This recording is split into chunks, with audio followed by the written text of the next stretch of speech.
ہمارے آج کا یہ جو طلبہ یکجہتی مارچ کے نام سے ہم نے احتجاج آرگنائز کیا ہے، اس کا مقصد طلبہ یونینز کی بحالی ہے۔ ہماری ڈیمانڈ ہے کہ ایجوکیشن کے لیے بجٹ کم از کم 5% جو ٹوٹل جی ڈی پی ہے اس میں سے رکھا جائے۔ طلبہ یونینز کو جو کہ پچھلے 6 ڈیکیڈ سے پاکستان کی ہسٹری میں رہی ہیں، بھٹو صاحب کے دور تک رہی ہیں، ان کو بحال کیا جائے۔ 3G 4G انٹرنیٹ سروسز کی جو رسائی ہے کشمیر، بلوچستان، گلگت بلتستان، خیبر پختونخوا اور سابقہ فاٹا کے طلبہ تک یقینی بنائی جائے، ان تک اس کی رسائی ممکن بنائی جائے۔ ہراسمنٹ کے مسائل جو ہیں ان کے اوپر جو ہے فل فور ایکشن لینے کی جو ہے ہم ڈیمانڈز لے کر آئے ہیں، ان کے حل کا مطالبہ لے کر آئے ہیں۔ ہم یہ چاہتے ہیں کہ ملک بھر میں جو ایجوکیشنل انفراسٹرکچر ہے اسے بلڈ کیا جائے، تعلیم صرف لاہور تک محدود نہ ہو بلکہ ملک بھر کے اضلاع میں، شہروں میں یونیورسٹیز، کالجز اور اسکول موجود ہوں۔ ہماری فیسوں میں جو اضافہ کیا گیا ہے وہ اضافہ فی الفور واپس لیا جائے اور اگلے 5 سال تک ہماری فیسوں میں کوئی اضافہ نہ کیا جائے۔ طلباء کو یونیورسٹیز کے اندر جو یونین سازی ہے اس کا اختیار دیا جائے، جو کہ 1984 سے اس ملک کے اندر بین ہے۔ یہ طالب علم ان کے امتحانات جاری ہیں لیکن پھر بھی آج یہ سڑک پہ اس لیے موجود ہیں کہ ان امتحانات کے بعد ہمیں آگے بے روزگاری کا سامنا بھی کرنا پڑے گا۔ یہ ساری لڑائیاں ہم اس لیے لڑ رہے ہیں کہ کل ایک بہتر پاکستان بن سکے، ایک بہتر مستقبل مل سکے ہمیں۔ اسٹوڈنٹس کو کووڈ میں ادھر بیٹھنے کا کوئی شوق نہیں ہے، وہ اس لیے آ رہے ہیں کیونکہ مجبور ہے، ان کی بات نہیں سنی جا رہی، ان کی کہیں سنوائی نہیں ہو رہی، کوئی پلیٹ فارم نہیں ہے۔ تو یہ غصہ سمجھیں، لوگ کی مجبوری سمجھیں، یہ ہمارا اثاثہ ہے۔ آپ ان کو کوئی سازش سمجھ رہے ہیں، کبھی ان کو کوئی فورن پروپیگنڈا کہہ رہے ہیں، ان کی بات تو سنیں، ان کی دلوں میں جو سچائی ہے اسے پہچاننے کی کوشش کریں۔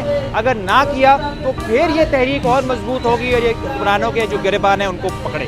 مجھے پورا یقین ہے کہ تحریک جو ہے یہ ایک حکمرانوں کے لیے بہت بڑا چیلنج بنے گی اور اس سماج کے اندر حقیقی جمہوریت لانے کے لیے ایک بہت بڑا ذریعہ بنے گی۔ ہمارا مقصد صرف اور صرف اس استحصال زیادہ سرمایہ دارانہ نظام کے خلاف جنگ۔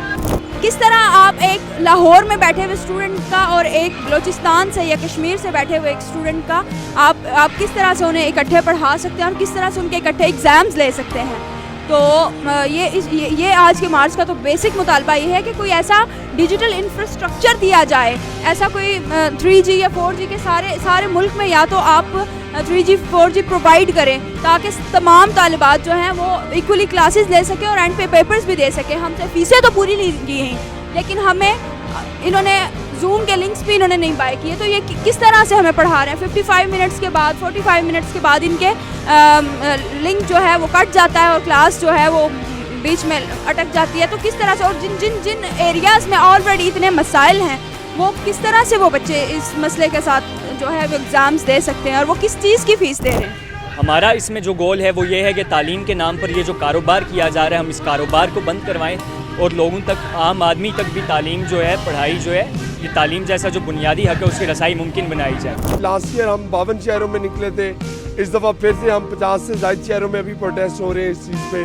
جو 60 کی دہائی میں جو اسٹوڈنٹس نے ایک اپنے رائٹس کے لیے جو جدوجہد کی تھی، آج کے اسٹوڈنٹس، آج کے طلبہ بھی ویسے ہی کیپیبل ہے، وہ کر سکتے ہیں اور وہ کریں گے اور اپنے حقوق لیں گے۔ ہم لڑیں گے تب تک جب تک ہم اپنے حقوق حاصل نہیں کرتے۔ لاسٹ ایئر بھی ایک ہی پلیٹ فارم پہ اسٹوڈنٹ ایکشن کمیٹی کے تھرو 22 تنظیموں کے الائنس نے ایک مینیفیسٹو بنایا تھا، اپنا ڈیمانڈ تیار کی تھی۔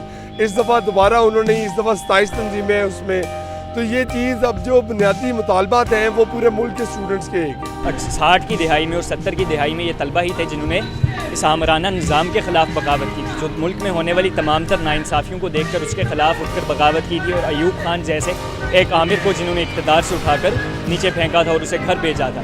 یہ وہ طلبہ ہی تھے جن کی طاقت سے ضیاء الحق بھی ڈرتا تھا، اور آج بھی آپ یہ سوال ہم سے پوچھ رہے ہیں کیا طلبہ منظم ہو سکتے ہیں، یہ کر سکتے ہیں؟ یہ سوال میرے نزدیک آپ کو جا کے وہ ایوانوں میں بیٹھے ہوئے جو لوگ ہیں ان سے پوچھنا چاہیے کہ آپ نے طلبہ یونینز پر پابندی کیوں لگائی ہے، کیونکہ انہیں اس چیز کا خطرہ ہے کہ جس دن طلبہ یونینز بحال ہوں گی یہاں سے یہ سیاسی نرسری ہوگی اور پڑھے لکھے اور قابل لوگ جو ہیں وہ سیاست میں آگے آئیں گے، ان کی نااہلی ختم ہوگی، یہ نااہل لوگ نہ حکومت کرنے کے قابل رہیں گے ہمارے اوپر نہ کچھ، اس لیے یونینز پر پابندی۔